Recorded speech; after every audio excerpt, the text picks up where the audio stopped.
जय माता दी। और सब मित्रों बढ़िया है ना। चलिए, हमारे मित्र हैं एक पूछ रहे थे कि भाई आप गंगाराम अघोरी के बारे में थोड़ा सा बताइए या साधना के बारे में बताइए। तो आज हम इसी विषय पे वीडियो बना रहे हैं, गंगाराम अघोरी के और साधना के बारे में। मंत्र भी बताएंगे और साधना भी आपको सिखाएंगे, क्योंकि यह साधना हम 2014 में किए थे। और गंगाराम अघोरी जो हैं उनकी शक्तियाँ बहुत अच्छी हैं। वो अहंकारी व्यक्ति नहीं थे। आप किसी भी साधक को हम हो गए या आप हो गए, क्या और कोई अघोरी साधक हो गए, उन लोगों के अपने आप के अंदर अहंकार नहीं करना चाहिए, है ना। आप कुछ हमारे मित्र हैं या हमारे भाई हैं, वो लोग अघोरी बाबाओं को देख के डर जाते हैं, क्योंकि उनका वेश ही भूषा कुछ ऐसा है। लेकिन आप लोगों को डरना नहीं चाहिए। अघोर उसे कहा जाता है कि जिसमें कोई घोर नहीं हो, उस चीज का अघोर कहा जाता है। जो हर चीज को अपने अंदर नियंत्रण करके शांत स्वभाव से चलाता हो, उसको अघोर बोला जाता है।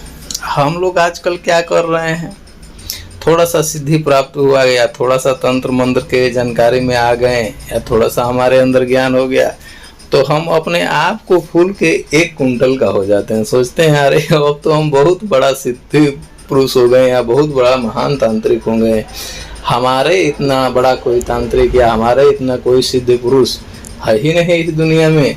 जो हम चाहेंगे वही हम करेंगे। हम ही एक हैं ऐसा तांत्रिक जो हर किसी को सही कर सकते हैं। ऐसे ही हमारे तांत्रिक भाई के कुछ मन में भावना रहता है।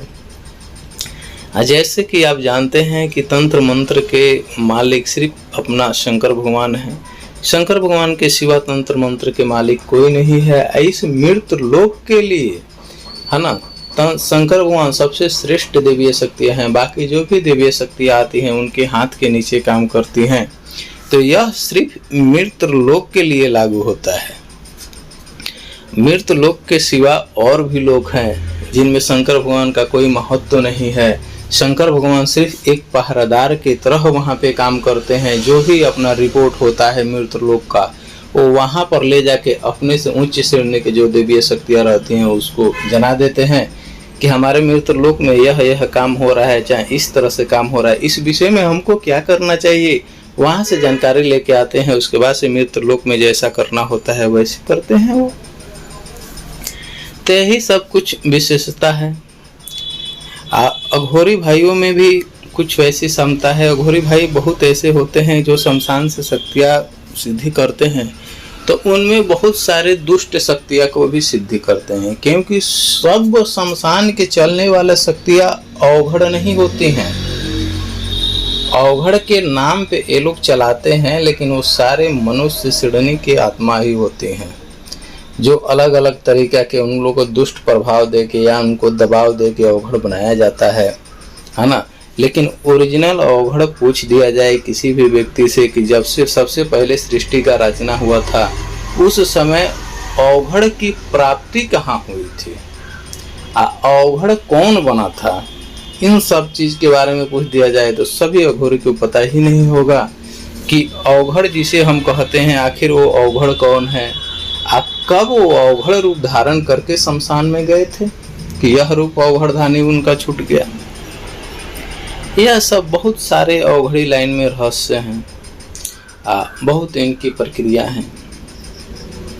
जैसे कि आप जानते होंगे ये तांत्रिक लोग क्या करते हैं।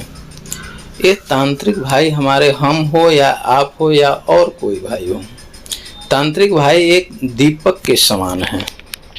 ठीक है। अब बहुत बड़ी बात बताने जा रहा हूँ, आप लोगों को शायद नहीं समझ में आएगा, लेकिन तांत्रिक भाई एक दीपक का समान है। जैसे दीपक जलता है आपके घर में, तो देखते हैं दीपक चारों तरफ उजाला देता है। जितना एरिया में दीपक जलता है तो दीपक चारों तरफ उजाला देता है, लेकिन दीपक जस्ट अपने पेंदी के नीचे अंधेरा रखता है, क्योंकि दीपक अपने पेंदी के नीचे देख ही नहीं सकता है ना।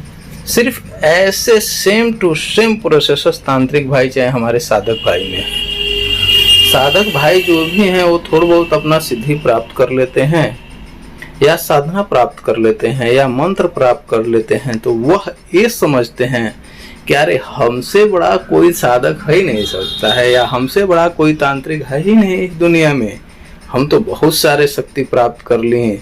लेकिन यही उन लोगों का मूर्खता हो जाता है, इसी अहंकार में उन लोगों का पतन हो जाता है। यह चीज वो ध्यान दे ही नहीं पाते हैं। तो ऐसे आप लोगों को नहीं करना है। अगर आपको थोड़ा सा भी इस लाइन में अहंकार आ गया तो आपका जीवन नष्ट हो सकता है, किसी काम का नहीं रहेगा। सबसे पहले आप लोग को जो भी शक्तियों को साधना कर रहे हैं वो शक्तियाँ आपको प्राप्त हो जा रही हैं, तो आप ये सोचते हैं कि अरे शक्तियाँ मुझे प्राप्त हो गई, ये शक्तियाँ हम जैसे कह रहे हैं वैसे कर रही हैं, जैसे ये बता रही हैं वैसे हमारे काम हो रहा है। चाहे किसी दूसरे व्यक्ति को हम ठीक कर रहे हैं वो व्यक्ति ठीक हो जा रहा है, तो वह शक्तियाँ जो नाम बताती हैं उस नाम को हम जानते हैं। जैसे दुर्गा माता बता दी तो हम सोचेंगे अरे मेरे पास तो दुर्गा माता का कृपा हो गया, दुर्गा माता से हम जो भी काम करते हैं वो हमारे पब्लिक का काम ठीक हो जाता है, तो दुर्गा ही माता है। लेकिन जस्ट हम लोग यही गलती कर देते हैं।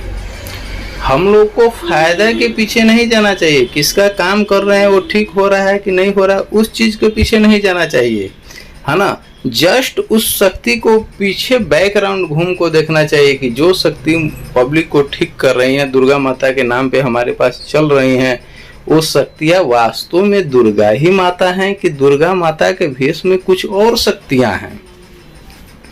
यदि पीछे मुड़ के आप देखना सीख जाएंगे तो आगे किसी के सामने गलत आप ठहरेंगे ही नहीं। जो भी आपका काम होगा वो सक्षम हो जाएगा और आप अपने तंत्र मंत्र के लाइन पे एकदम एक नंबर रहेंगे। जो भी आप काम करेंगे आपके काम में कोई शिकायत करने वाला नहीं रहेगा। यही कुछ तंत्र मंत्र के रहस्य होते हैं, सब व्यक्ति को नहीं समझ में आएगा।